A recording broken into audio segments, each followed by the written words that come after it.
the ultimate goal that these people have in mind is the goal to create a one world government run by the banking industry, run by the bankers, and they're doing it in sections. The European currency, the euro, and the European Constitution is one part of it.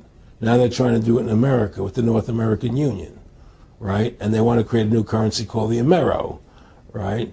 And the whole agenda is to create a one world government where everybody has an RFID chip implanted in them.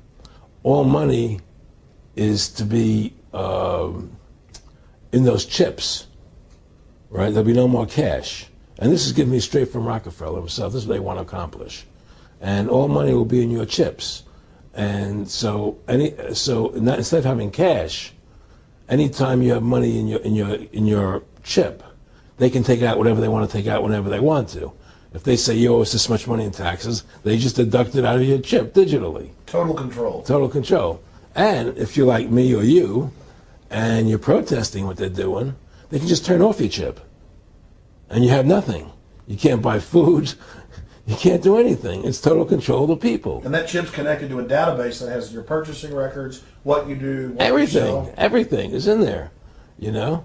And so they want a one world government controlled by them, everybody being chipped, all your money in those chips, and they control the chips, and they control people. And you become a slave. You become a serf to these people. That's their goal. That's their intentions. Aaron, can you be specific about when you met Rockefeller, how it happened in these discussions? I met Rockefeller through a female attorney I knew who called me up one day and said, one of the Rockefellers would like to meet you. I had made a video called Mad as Hell, and he'd seen the video and wanted to meet me and knew I was running for governor of Nevada. So sure, I'd love to meet him. And I met him and I liked him, and he was a very, very smart man. And we used to talk and share ideas and thoughts. And he's the one who told me 11 months before 9/11 ever happened that there was going to be an event. Never told me what the event was going to be, but there was going to be an event. And out of that event, we were going to invade Afghanistan to run pipelines from the Caspian Sea.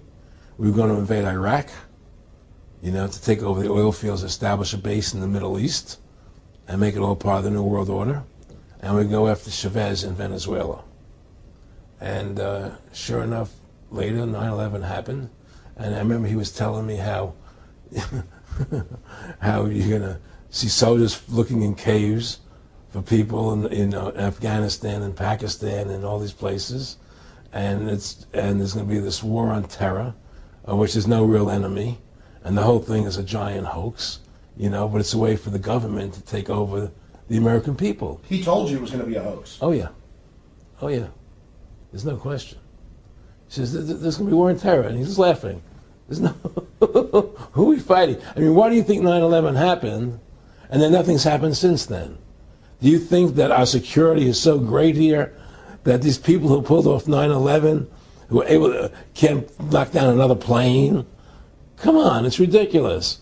9/11 was done by people in our own government and our own banking system to perpetuate the fear of the American people into subordinating themselves to anything the government wants them to do. That's what it's about, and to create this war, this endless war on terror. And that's why and that was the first lie. And the next lie was going into Iraq, you know, to get Saddam Hussein out with his weapons of mass destruction. That was the next lie. Now, specifically, this was a little over 6 years ago.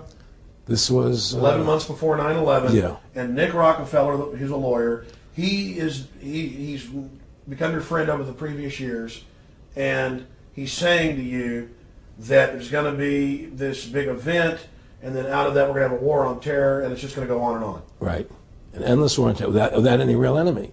That you can never, so you can never define a winner. And did he say that it's going to be perfect because you can't define an enemy? It just goes on and on? Yeah, because you can't define a winner. There's no one to beat, so it goes on and on forever. And they can do whatever they want. They scare the hell out of the American public.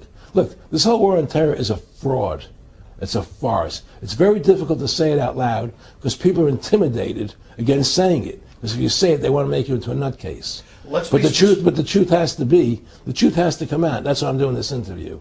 The fact of the matter happens to be that the whole war on terror is a fraud. It's a farce. Yeah, there's a war going on in Iraq because we invaded Iraq, and people over there fighting, you know. But the war on terror, it's a joke, you know. And until we discover what really happened on 9/11 and who was responsible for 9/11, because that's where the war on terror emanates from. That's where it comes from. It was 9/11 that allowed this war on terror to begin. And until we get to the bottom root of 9/11, the truth of 9/11, we'll never know about the war on terror. Aaron, you said that he was, and I think it's important, and I know this about the Rockefellers from Dr. Dennis Cuddy and many others who literally, you'll be 20 years old in a lunch line at college, and no, there's David Rockefeller. And here's here. I mean, they're experts at recruiting and getting what they call players, and that clearly he was. I mean, I want to make it specific and just get you to reiterate what you said last night about you got 30% of the vote. You were having an effect. You made mad as hell. They knew that you'd started the Constitution Party. Yeah. They knew that you were somebody who was taking action and getting things done. You'd already made some big films, had a lot of other successes. Right. So they were trying to recruit you, and didn't it come down to the point of, hey, we are here to recruit you, and don't worry, your chip's going to say, don't mess with us. You know, this guy's don't touch. Yeah, yes, that did happen. I was definitely being recruited, but it's more subtle than that. Well, in your words, just go through the process, and then what he said. Well, what it is remember, we were friends, and we used to go to my house a lot. We'd have dinner, we'd talk, and he'd tell me about business investments, how you get involved in, you know, or they would help me with this business investment or that business investment. And was I interested in joining the Council on Foreign Relations? You know, I would have to get a letter to join them, but was I interested in that? And, you know, just stuff, you know, leading you on. And I used to say to him that I never really did that because that wasn't where I was coming from. You know, as much as I like you, Nick, you know, your ways and my ways, we're on the opposite side of the fence. You know, I don't believe in enslaving people, you know, and he would come back with, oh, I do? Or? Well, it would be more like, you know. It's better for them. Well, it's more like, you know, how do I put it? It was like, what do you care about them? What do you care about those people? What difference does it make to you? Take care of your own life. Do the best you can for you and your family. What do the rest of the people mean to you? They don't mean anything to you. They're just serfs. They're just people. You know, it was just a lack of caring, you know, and that's just not who I was. It was just sort of like cold, you know. It was just like cold, you know. And I used to say to him, what's the point of all this? You have all the money in the world you need. You have all the power you need. What's the point? You know, what's the end goal? And he said the end goal is to get everybody chipped, to control the whole society, to have the bankers, the elite people, you know, the bankers and some governor controlling the world. And I said, all the people in the Council on Foreign Relations believe this way you do? He said, no. You know, most of them believe they're doing the right thing. A lot of them believe it's better off being socialistic. You know, we have to convince people that socialism is really capitalism. Because America is becoming a socialist country. It's a communist country today. Well, one of the things they told me was that he was at the house one night, and he would talk, and he started laughing. He said, Aaron, what do you think women's liberation was about? And I said, I had pretty conventional thinking about it at that point. I said, I think it's about women having the right to work, getting equal pay with men, just like they won the right to vote, you know? And he started to laugh. He said, you're an idiot. And I said, why am I an idiot? He said, let me tell you what that was about. We, the Rockefellers, funded that. We funded Women's Lib, you know? And we're the ones who got all over the newspapers and television, the Rockefeller Foundation. He says, and you want to know why? He says, there were two primary reasons. And one reason was we couldn't tax half the population before Women's Lib. And the second reason was, now we get the kids in school at an early age. We can indoctrinate the kids how to think. It breaks up their family. The kids start looking at the state as the family, as the school, as the officials, as their family, not as the parents teaching them.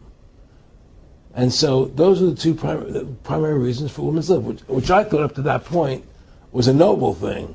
You know, when I saw their intentions behind it, where they were coming from when they created it, the thought of it, I saw the evil behind what I thought was a noble adventure.